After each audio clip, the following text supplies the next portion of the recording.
Hello and welcome to Women of the Middle East podcast. Women of the Middle East. This podcast relates the realities of Arab women and their rich and diverse experiences. It aims to present the multiplicity of their voices and wishes to break overdue cultural stereotypes about women of the Middle East. My name is Amal Al-Malki. I'm a feminist, scholar, and educator. This is Women of the Middle East podcast. We come back with a new season, season 7, with weekly episodes discussing topics pertaining to women from the MENA region. Yet commonalities can be always drawn, as the vast of women experiences are shared across cultures, countries, and generations. We delve into multiple themes through touching on different experiences and views of women. We wish to educate and empower. Some of our topics may make some uncomfortable, and that is what we intend to do.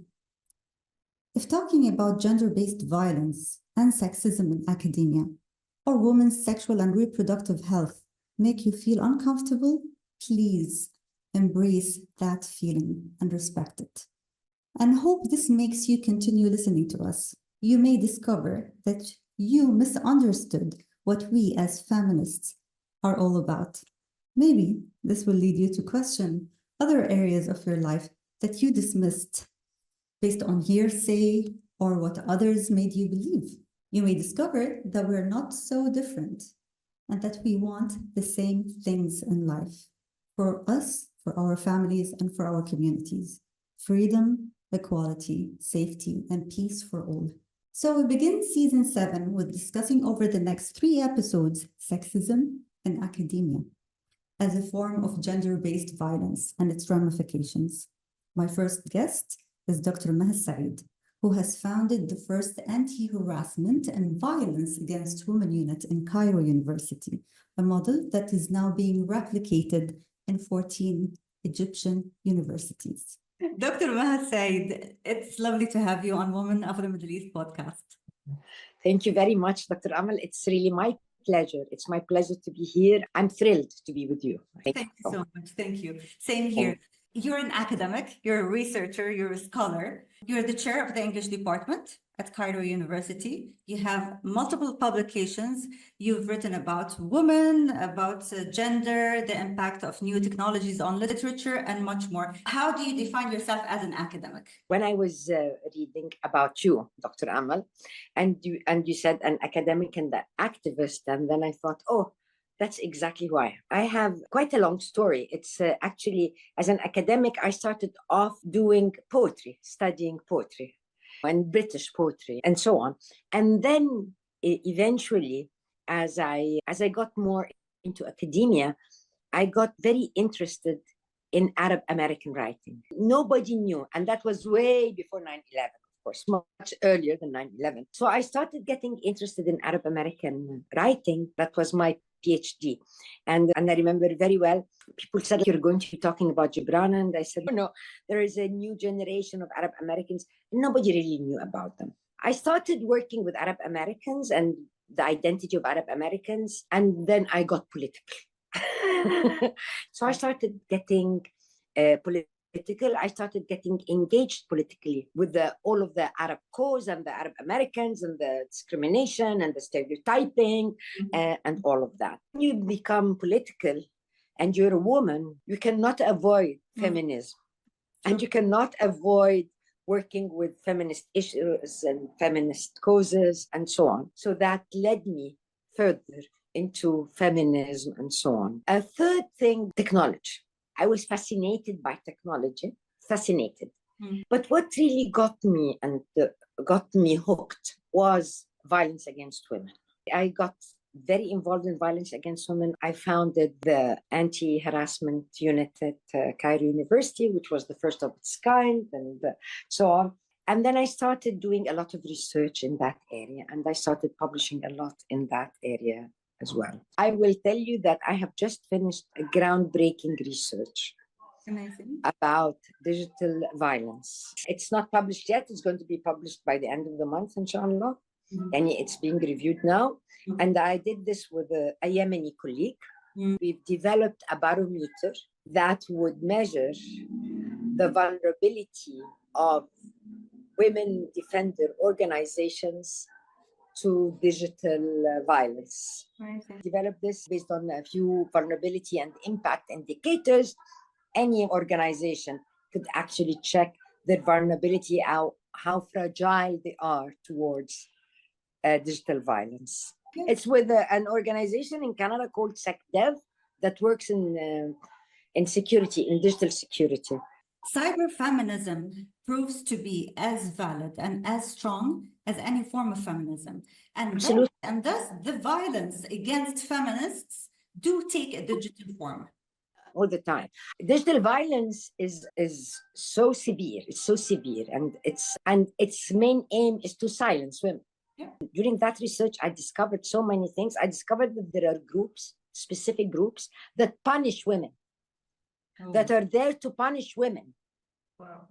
If they speak about any provocative issue, they are there to punish them and discipline them, and they would defame them. And one of them is called the Saif al-Maslul, for example. Are they state-led or are those like independent groups? They're just basically misogynistic groups to correct and discipline and punish women. Since the Me Too movement, I think that what we call the fourth or the fifth wave of feminism has started, which is cyberfeminism, of course. And it was a lot of opportunities, but because it opened up the public space for women to exist and be there. Yeah. However, there is no restrictions. I was writing a paper the other day called The Confiscation of Our Thoughts. It's a means to confiscate our thoughts because, again, perpetrators are very safe because they have fake accounts. They can easily intrude onto your privacy and so on. What we found in that research that I was just telling you about, the more outreach you have, the more vulnerable you are. Like the more impact you have, the more vulnerable you are. Each country has its own cyber laws that supposedly protect all citizens and residents. During that research, when I asked about the laws and the regulations, we spoke to many feminists and feminist organizations and so on. The thing that they all agreed about is women are not a priority. They go to the law. They do go to the law. There is a law, they report, but they're not a priority. I'm not surprised. This exists everywhere. You founded the Anti-Harassment and Violence Against Women Unit, and it was one of a kind. It was the first. What made you take this step? Was it a personal quest, or was it more of a professional, given the fact that you're an activist, you're a feminist? Okay, can I be very frank? It was mere chance. The time was right. It was right after the Arab Spring and the revolution and all of that. And during that time, I was working with the children and the children institutions. And we were talking about their policies and stuff. And then somebody I know went onto campus and was catcalled upon. She was harassed on campus. So she asked me, she said, "You're working with our policies. You're helping us develop policies. Don't you have an anti-harassment policy at Cairo University?" I said, "No, we don't. I'm sorry, but we don't." I said, "So what do you do?" And they said, "We don't do anything." Don't even report it. Anything. Don't even report it, huh? Does it happen? It doesn't even happen. And that's one of the biggest issues that we have. There is this denial of the existence of harassment. This denial is one of the main reasons it expands and goes on and on. It doesn't happen. I went to Huda Sadda and I went to a few other colleagues and said, like, why don't we develop a policy for sexual harassment? We got involved with NGOs. Yeah. There were a few NGOs that were working with sexual harassment and so on. So we invited them. And we started, I remember we started having meetings at Women in Memory Forum to actually develop a policy. And we developed a policy. And then we have a policy. We want to give it back to the president of the university. Huda Sadda knew the president well because they were together on the constitutional committee. Gaber Nassar then was the president. We went to him and said, we have a policy. He was a little reluctant. I have to say, what happens with, especially with harassment and with women issues, is something big happens. So you get everybody's attention and everybody starts working. A blonde girl walked on campus and was followed by hundreds of male students. This would have been okay. Yes. Their bad luck is there was some media around and got that on media. Cairo University was in a terrible situation. We said, we have the answer. Exactly. We went to him with the answer, and he said, if you have a policy with no unit, it's going to be put in the drawer and nobody's going to look at it. We have to have a force behind it. And that's how it came about. And it entails more than, of course, a policy. It entails training as well. So do you do training for men and women? We used to do a lot. We used to do training. We did training, different kinds of trainings. What was really important was doing awareness raising. People are ignorant about what is sexual harassment. They don't know it. True. Whether men or women, the two. Like, women would not believe that this is really sexual harassment. Yes. They would always blame themselves and think that, Ya khabar, I must have said something wrong, and so on. That's the women.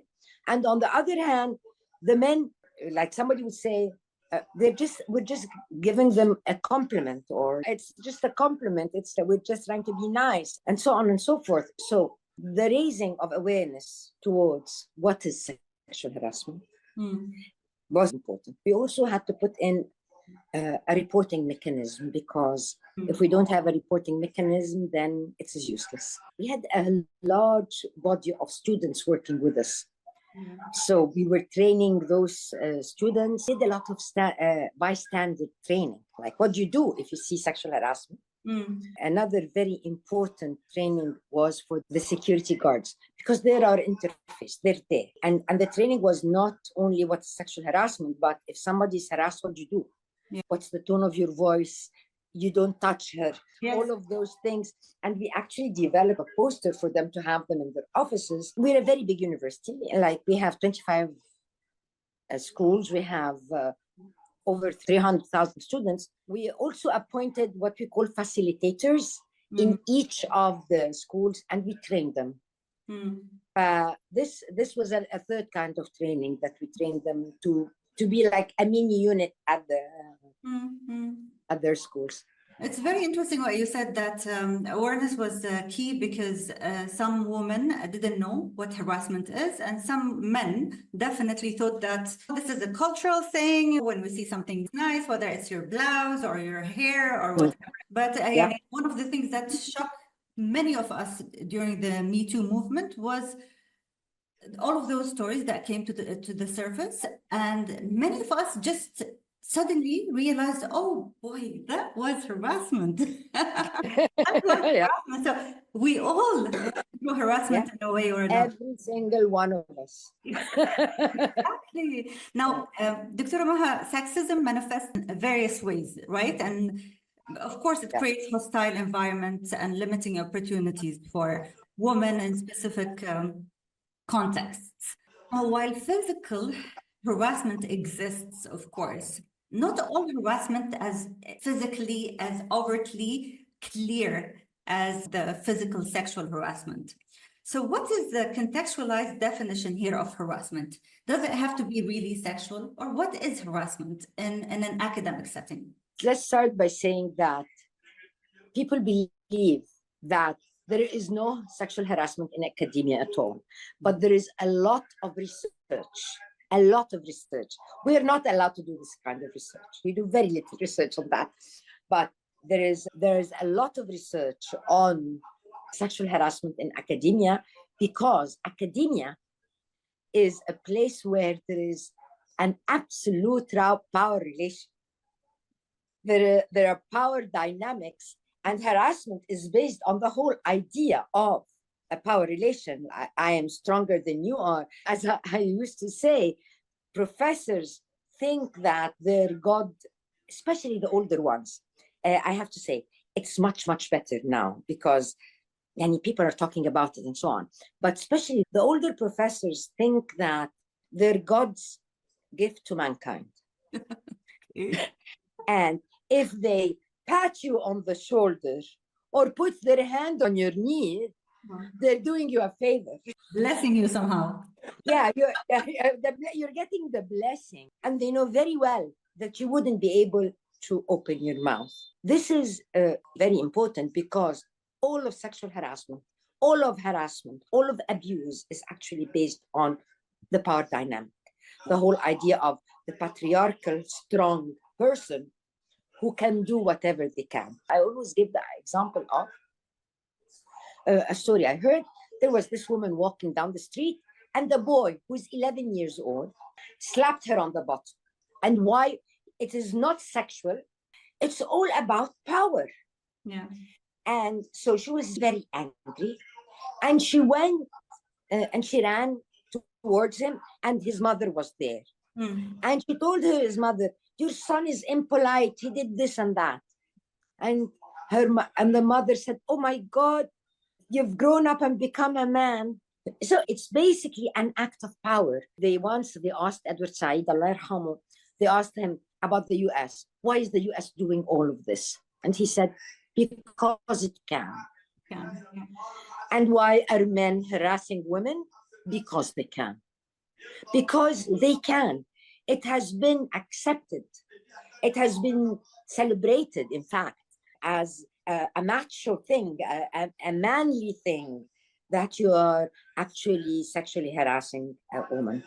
But sexual harassment is not only physical, as we were just saying. There is verbal, there is mental, there is the intimidation, and the most elusive sexual harassment is by looking. A man can look at a woman and make her fear that she's being stripped. What is she going to report?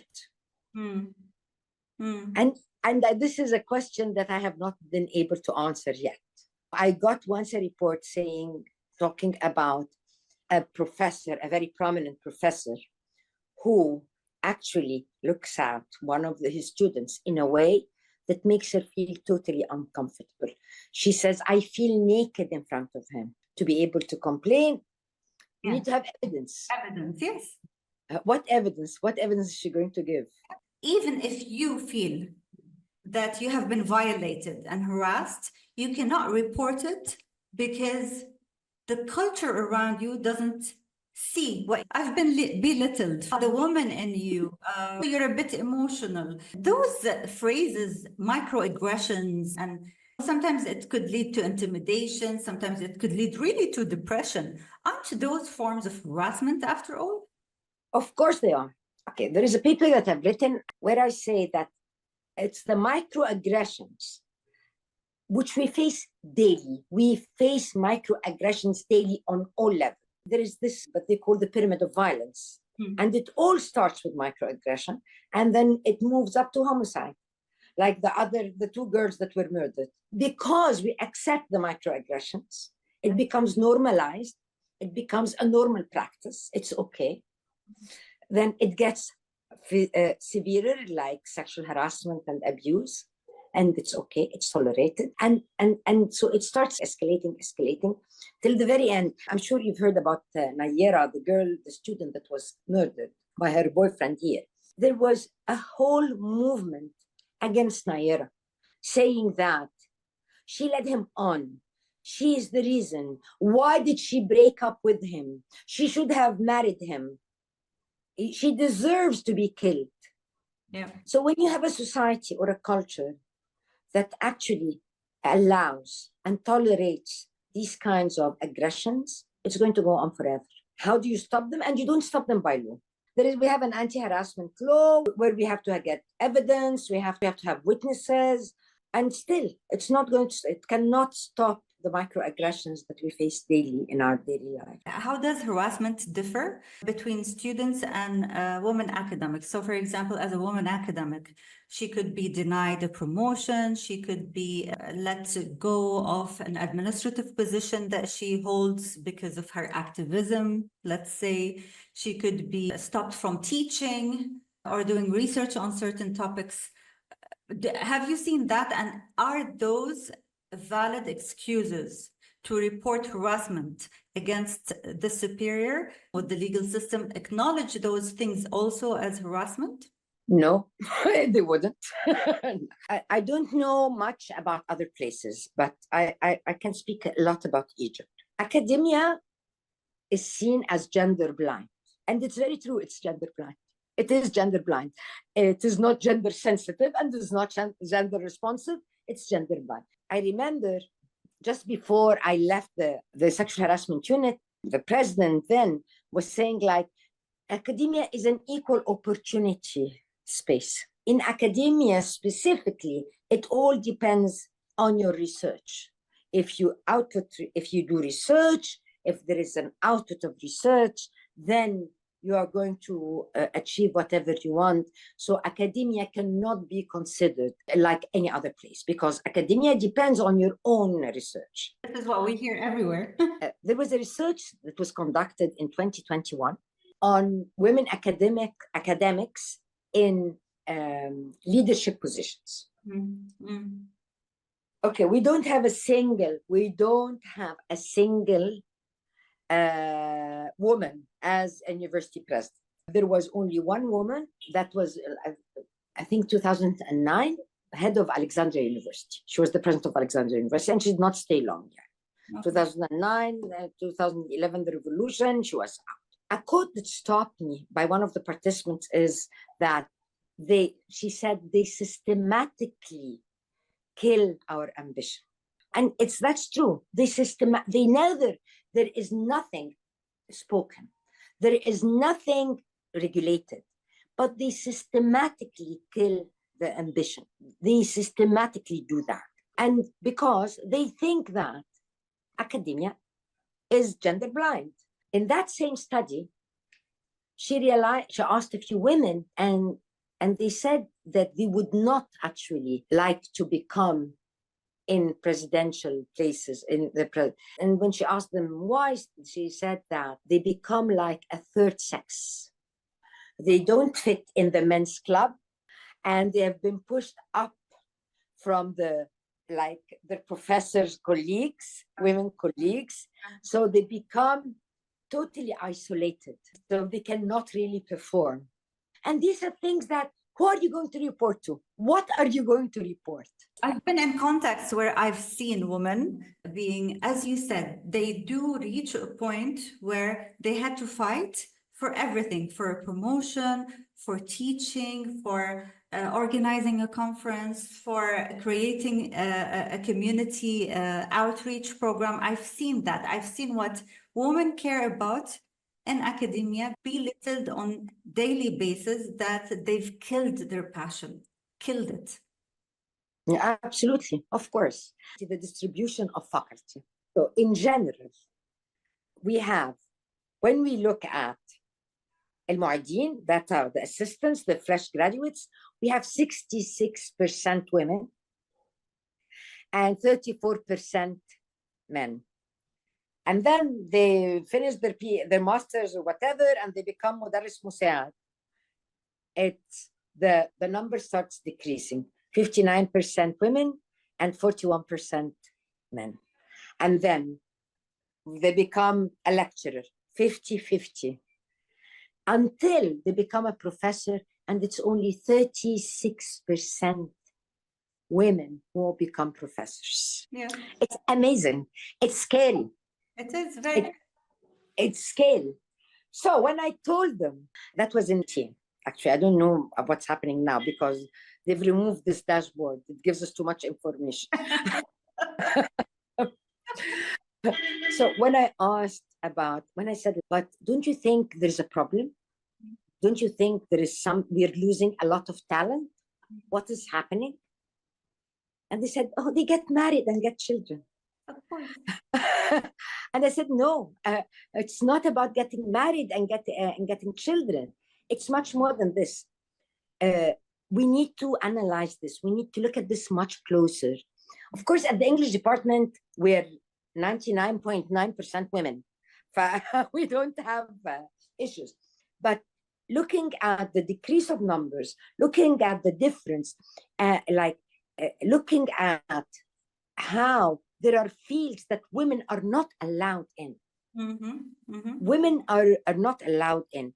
There is no regulation that says women shouldn't be there. And if they're there, they're punished. When I was doing the anti-harassment unit, we had a heartbreaking story.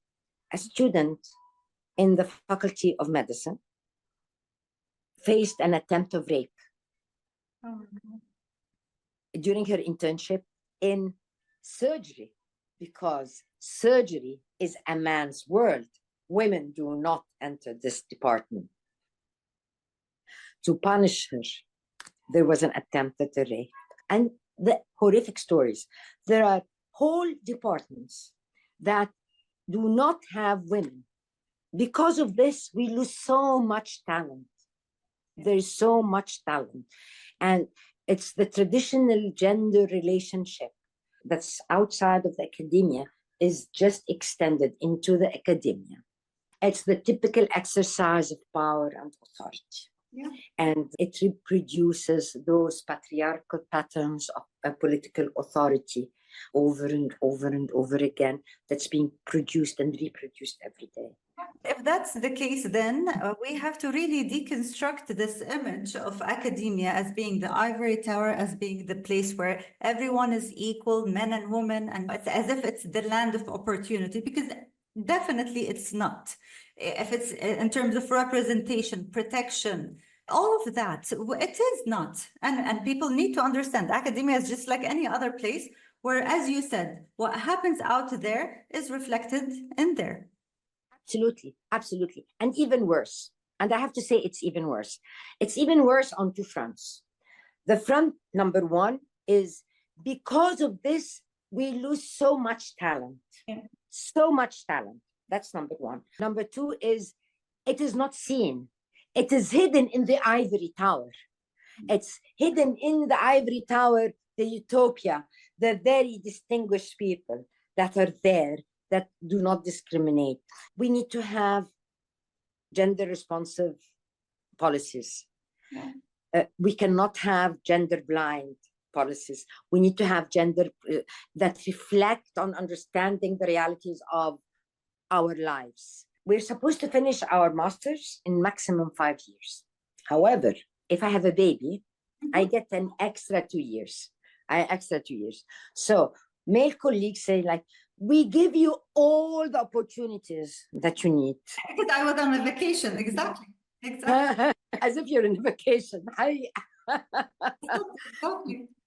Yeah, but without actually questioning the power dynamics, without questioning the inequality inside academia, the status quo is going to remain as such. You know, I'm from the Faculty of Arts, where the majority are women. Yeah. The majority, as you have seen, the majority of admission, the majority of graduate studies, the majority even of professors. This year is the first time we have a woman dean.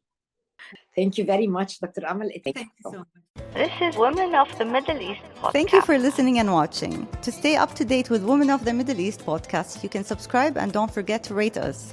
If you would like to contact me directly, you can do so on Instagram or via email.